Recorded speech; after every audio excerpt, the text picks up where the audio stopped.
ఈరోజు కార్యక్రమానికి మీకు స్వాగతం. మళ్ళీ ఏం చేయాలి? మళ్ళీ ఇలా చూసారా, ముందు చేతుల్ని ఇలా భుజాలని ఫ్రీ చేసుకొని, నడుముని ఫ్రీ చేసుకొని నెమ్మది ఏం చేయాలి? ఇప్పుడు వెనక ఉండే కూర్చుని దగ్గరగా లాగాలి. ఏం చేయాలి? వెనక కుర్చీలోకి వెళ్ళాలి. హాయిగా కూర్చోవాలి. ఆహా, ఎంత ఆనందం! సో యోగా ఎందుకు చేయాలి? ఆనందం గురించి చేయాలి, ఆరోగ్యం గురించి చేయాలి, సుఖం గురించి చేయాలి. చూసారుగా ఎంత సుఖంగా, ఎంత ఆనందంగా, ఎంత హాయిగా చేయవచ్చు. ఇలా ఫ్రీ చేసుకోవాలి. ఇలా ఫ్రీ చేస్తూ నెమ్మదిగా అలా కూర్చుని ఎదురుగా ఉంచి నెమ్మదిగా వెనక్కి జరిగి నెమ్మదిగా మోకాళ్ళని ఇలా ఫ్రీ చేస్తూ, సో ఎలా కుర్చీలో పడుకోవాలి, ఎలా రిలాక్స్ కావాలి, ఎలా శవాసనం వేయాలి, సో ఈ విషయాలన్నీ కూడా మనం ఎన్నో ఆసనాలు ఈరోజు కుర్చీలో కూర్చొని మనం నేర్చుకున్నాం. సో మరి మళ్ళీ మనం ఇలా ఎన్నో విషయాన్ని నేర్చుకుంటూ మళ్ళీ మనం ఇంకా కుర్చీలో చేసేటువంటి ఎన్నో ఉన్నాయి, నిల్చొని చేసేటువంటి ఆసనాలు ఉన్నాయి. సో ఈ రెండు కుర్చీలని ఉపయోగించుకొని ఎలాంటి కష్టం లేకుండా మన సమస్యల్ని నివారించుకోవడానికి చికిత్సా క్రమాన్ని ఎలా సాధన చేయాలో మనం నేర్చుకుంటున్నాం. మనం కొన్ని కుర్చీని ఉపయోగించి నిల్చొని చేసేటువంటి ఆసనాలు ఎలా చేయాలి, సో నిల్చొని చేయటం ద్వారా సో మనం వెన్నుముక సమస్యల్ని ఎలా నివారించుకోవచ్చు అనేటువంటి విషయం మనం ఈరోజు ప్రాక్టీస్ చేద్దాం. ఒక కుర్చీ రెఫరెన్స్గా ఉంటుంది, ఒక కుర్చీ సపోర్ట్గా ఉంటుంది. ఇలా కుర్చీ మధ్యలో నిలబడాలి, రెండు చేతులని ఇలా, రెండు కాళ్ళని ఇలా పెట్టుకోవాలి. సో శరీరంలో ఉండేటువంటి స్కోలియోసిస్ అంటే మన స్పైన్ అనేది ఇలా వంకర తిరగటం కానీ, కైఫోసిస్ అంటే మన గూని అని అంటాం, హంచ్ బ్యాక్ అంటాం, అలాంటిది కానీ, లోడోసిస్ నడుములో ఉండేటువంటి సమస్య కానీ, ఆంకలైజింగ్ స్పాండిలైటిస్ కానీ, డిస్క్ ప్రొట్రూషన్ కానీ, ఇలాంటి సమస్యలకి పరిష్కారం ఏంటంటే సో మనం కుర్చీని ఉపయోగించుకుని యోగా చేయటం. సో ఈ విధంగా పెట్టుకొని తాళాసనం ఎలా చేయాలి అనేటువంటి విషయం మనం నేర్చుకున్నాం. సో నెమ్మదిగా ఇలా పాదాలని సో ఇలా పక్క నుంచి నెమ్మదిగా శ్వాసని పీల్చుకుంటూ ఎడమ చేయిని ఇలా ఆనించి నెమ్మదిగా కుడి చేయిని నెమ్మదిగా పైకి తీసుకెళ్తూ సో మీ దృష్టి అంతా వెన్నెముక యొక్క కుడి భాగంలో లోపట ఉండాలి. సో ఈ విధంగా శ్వాసని పీల్చుకుంటూ వదిలేస్తూ నెమ్మదిగా కాలి మడమని పైకి లేపుతూ, ఇప్పుడు మీ ఎడమ చేయిని పట్టుకుంటారు కనుక స్లిప్ కారు మీ మనసుకు తెలుసు, అందుకని ఆ సహాయం ఉందనేటువంటి విషయం తెలుసు కనుక చక్కగా మీరు చేయగలరు. సో నెమ్మదిగా ఇలా పట్టుకొని లేస్తే కాలి మడమని లేపుతూ కుడి చేయిని పైకి లేపుతూ శ్వాసని పీల్చుకొని నెమ్మదిగా 1 2 3 4 5 6 7 అని శ్వాసను వదిలేస్తూ నెమ్మదిగా కుడి చేతిని కిందకి, మళ్ళీ భుజాల్ని ఫ్రీ చేసుకొని నెమ్మదిగా కుడి చేయిని సో కుడి కుర్చీ పైన ఆనించి నెమ్మదిగా ఎడమ చేయిని భుజాల్ని ఫ్రీ చేసుకుని ఎడమ చేయిని పైకి తీసుకెళ్తూ ఏకం ద్వేనం త్రీణం చతురం పంచమ షడమ సప్తమ. శ్వాసను పీల్చుకుంటూ వదిలేస్తూ నెమ్మదిగా శ్వాసను వదిలేస్తూ కాలి మడమని కిందకి, నెమ్మదిగా చేతుల్ని కిందకి. సో నేను అలా అన్నంతసేపు మీరు కూడా శ్వాసను పీల్చుకుంటూనే ఉండాలి, శ్వాసను వదిలేస్తూనే ఉండాలి. నెమ్మదిగా రెండు భుజాల్ని ఇలా ఫ్రీ చేస్తూ సో కుర్చీని ఉపయోగించి చేసేటువంటి ఎలా చేయాలి అలాగే నెమ్మదిగా సో మనం కుర్చీని కొంచెం ఇలా ఎడంగా ఉంచి ఈ కుర్చీని ఇలా కొంచెం ముందుకు ఉంచి సో నెమ్మదిగా చూడండి. సో ఇలా ఉంచి ఇలా కుర్చీని పట్టుకొని నెమ్మదిగా ఇలా ఎదురుగా వెళ్ళి కాస్త దూరం సో ఈ కుర్చీ మధ్య భాగంలో ఎడమ చేయి నానించి నెమ్మదిగా కుడి చేయితో చూడండి ఇలా కుడి చేయితో పట్టుకొని నెమ్మదిగా కుడి చేయిని అభ్యంతర చాలనం అని అంటాం, నెమ్మదిగా కుడి చేయిని ఇలా నెమ్మదిగా తీసుకెళ్తూ నెమ్మదిగా పైకి చూడండి ఎంత హాయిగా ఉంటుందో చూడండి. ఓ ఏకం ద్వేనం త్రీణం చతురం పంచమ షఢమ సప్తమ. ఇది నడుమును తగ్గించేది, పొట్టను తగ్గించేది. శ్వాసను వదిలేస్తూ మళ్ళీ నెమ్మదిగా కుడి చేయిని ఎలా తీసుకెళ్ళాము అలా తీసుకొస్తూ నెమ్మదిగా కుడి చేయిని ఇలా ఆనించి మళ్ళీ ఎడమ చేయిని ఇలా నెమ్మదిగా పక్కకి తిప్పుతూ చక్కగా నడుముని ముందుకు నెట్టి కాళ్ళని స్ట్రేట్గా ఉంచి నడుముని ముందుకి నెడుతూ ఈ ఎడమ చేయిని చక్కగా వెనక్కి వేలాడేస్తూ ఏకం ద్వేనం త్రీనం చతురం పంచమ షడమ సప్తమ. శ్వాసలు పీల్చుకుంటూ నెమ్మదిగా పైకి వస్తూ నెమ్మదిగా రెండు చేతులని కిందకి. ఇప్పుడు మనం ఒక్కొక్క చేతితో చేసాం.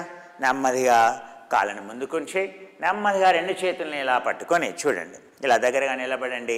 నెమ్మదిగా రెండు కాళ్ళని ముందుకు తీసుకెళ్ళండి. ఇలా ముందుకు నడవండి. చూడండి, ఇలా ముందుకు నడవండి. ఈ కుర్చీని ఎదురుగా కొంచెం దూరంగా ఉంచండి. చూడండి, మళ్ళీ ఒకసారి చూడండి. నెమ్మదిగా ఇలా ఎదురుగా నడవండి. ఇలా చూడండి. మీరు ఎక్కడ కంఫర్టబుల్గా ఉంటారో, ఎక్కడ సుఖంగా ఉంటుందో అక్కడ ఆగిపోండి. మళ్ళీ చక్కగా భుజాల్ని ఫ్రీ చేస్తూ ఏకం ద్వేనం త్రీనం చతురం పంచమ షడమం సప్తమ అష్టమ. కాలి మడమని పైకి లేపుతూ నవమం దశమం ఏకాదశం ద్వాదశాని త్రయోదశాని చతుర్దశాని. చూడండి, నెమ్మదిగా వెనక్కి ఇలా నడుముని వెనక్కి ఇలా స్ట్రైట్గా ఉంచి మోకాలు నెమ్మదిగా ముందుకి వెనక్కి ఇలా. ఏకం ద్వేనం త్రీనం చతురం పంచమ షడమ సప్తమ అష్టమ నవమం దశమ. కానీ ఇలా స్ట్రైట్గా ఉంచి నెమ్మదిగా వెనక్కి నడుస్తాం. ఈ విధంగా మన ఏది వెనక నుండి చేసేటువంటి ఆసనం మనం ఇలా వెళ్ళామనుకోండి, ఇలా పట్టుకొని క్యాంటిలివర్ లోడ్ పడుతుంది. సర్వైకల్ ప్రాబ్లం ఉన్న వాళ్ళు కానీ, ఆంకలైజింగ్ స్పాండిలైటిస్ ఉన్న వాళ్ళు కానీ ఎప్పుడు ఈ విధంగా చేయకూడదు. ఈ ఆసనం వేసేప్పుడు కూడా ఒకవేళ మీకు కనుక మెడనొప్పి ఉన్నట్లయితే అప్పుడు మీరు మెడని ముందుకే ఉంచాలి. మెడని ఇలా వాల్చకూడదు. ఎందుకంటే అప్పుడు నొప్పి వస్తుంది. మీకు నొప్పి లేదు, ఇలా వాల్చినప్పుడు అప్పుడు మీరు మెడని వెనక్కి అలా ఉంచవచ్చు, ప్రాబ్లం ఏం లేదు. ఇలా లేదు, మెడని ఇలా ముందుకే ఉంచండి, ఏం ప్రాబ్లం లేదు, ఇలా ముందుకే ఉంచండి.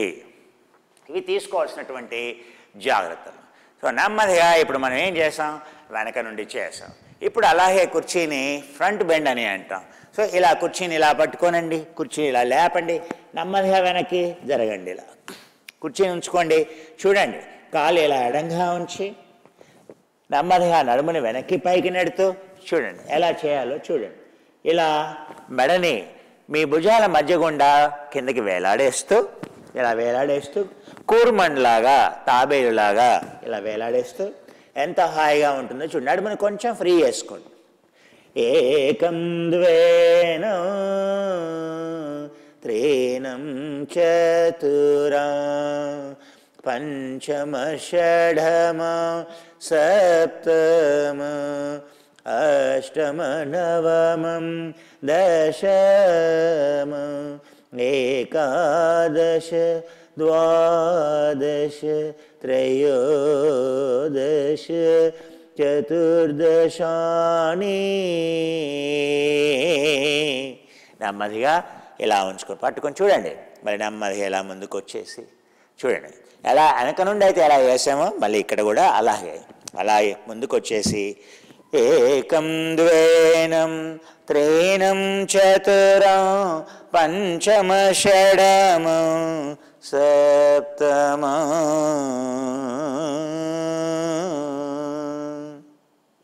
అలా ఇది ఫార్వర్డ్ బెండ్ అని అంటాం. సో ఫార్వర్డ్ బెండ్ని చక్కగా దీనివల్ల మెడ నొప్పి ఉన్నా కూడా వెన్నుముక సాగుతుంది. ఎవరైతే పొట్టిగా ఉంటారో వాళ్ళు పొడుగ్గా కావాలంటే ఈ ఆసనాలు ఎంతో పనికి వస్తాయి. ఇప్పుడు మీరు చూసేటువంటి ఆసనాలన్నీ కూడా ఎంతో చక్కగా పనికి వస్తాయి. సో అలా మనం చేసేటువంటి ఆసనాలు మనం ఏమంటాం, మన త్రికోణాసన వర్గం అని అంటాం. అది కూడా మనం కుర్చీని చక్కగా ఉపయోగించుకొని మనం చేయొచ్చు. సో కుర్చీని ఉపయోగించుకొని త్రికోణాసన వర్గం ఎలా చేస్తామో చూడండి. సో త్రికోణాసనం కంటే మొదలు మనం వీరభద్రాసనం చేద్దాం.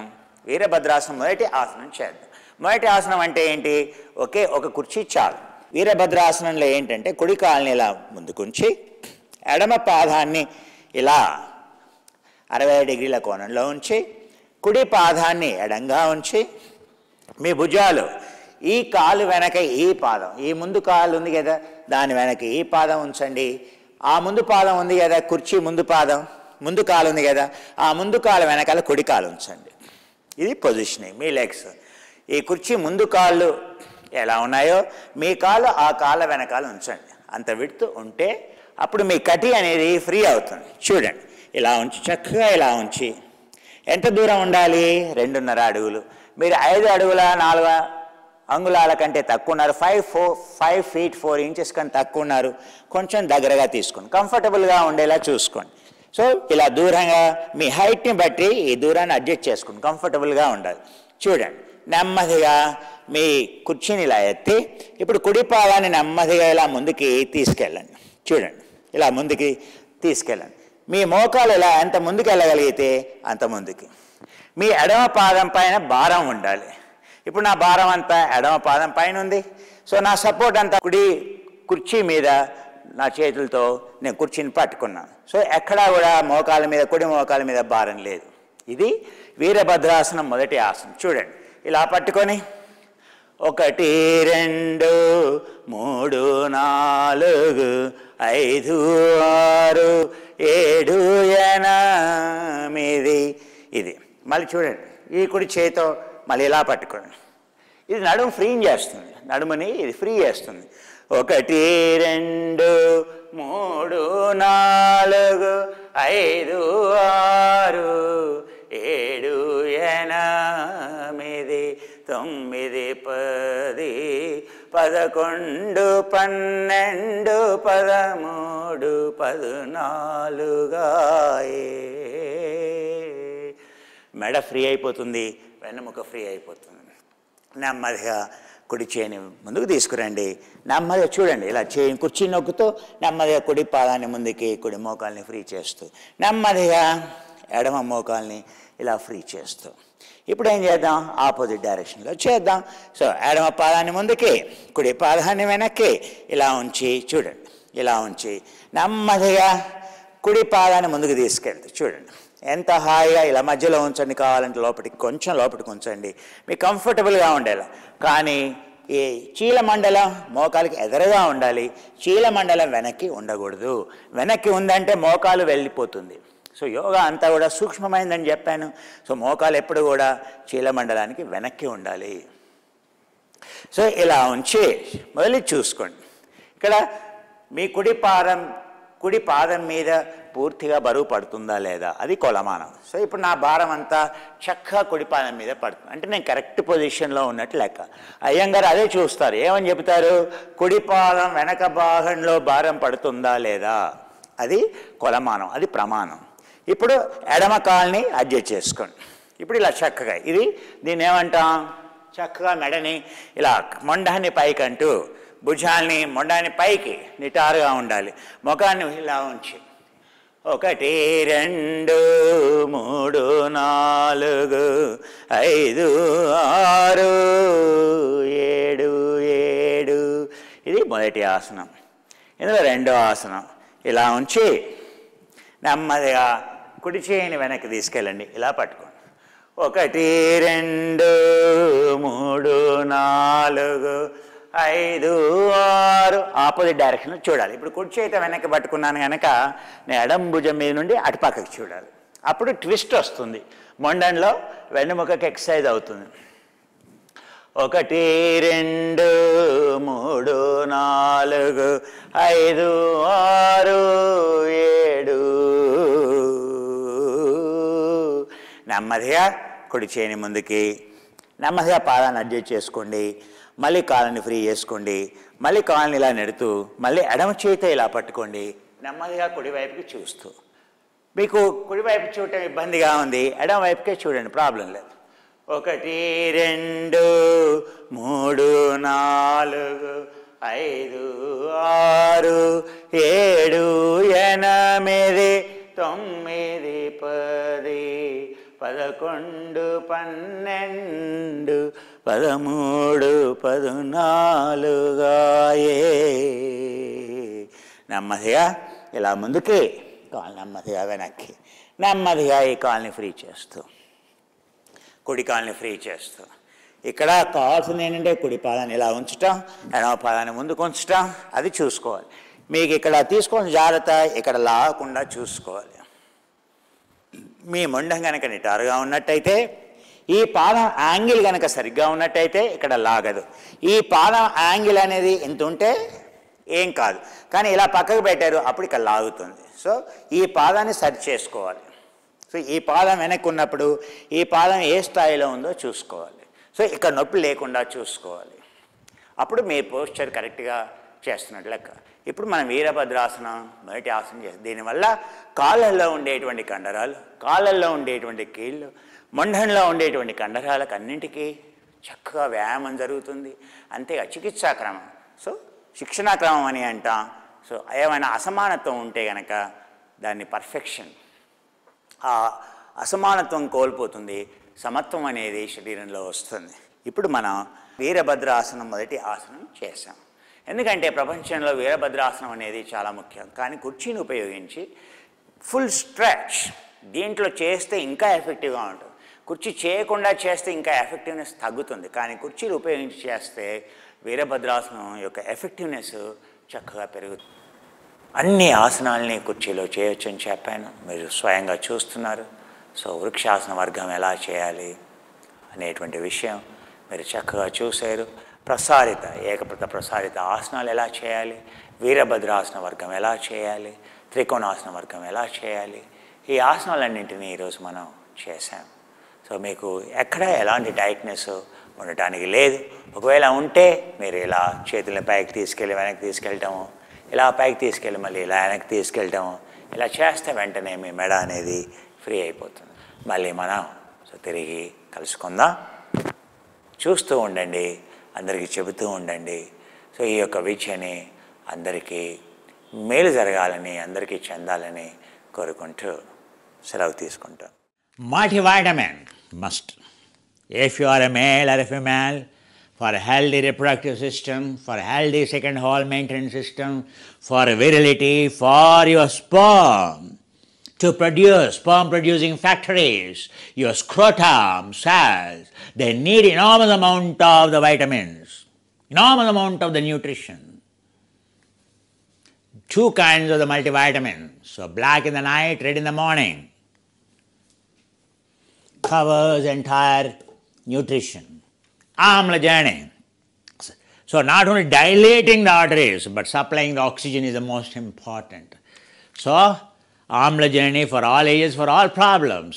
This one Amlajanani will remove all your cardiovascular risk. You every day you have it morning and evening or 3 times a day, I can guarantee you will never have a heart attack. You will never have a heart attack. No heart problems. 3 times a day. You use it, your asthma will run away one day. No lung problems, no heart problems, no problems. It is all about oxygen, the best oxygen conservating highest level of nutrient. The most expensive among all our capsules are Amlajanani. Yeah, it contains the most sophisticated nano and reduced nutrients. Don't read the label because many things, it becomes a problem if we mention. One is who copies it, number one. Number two is the many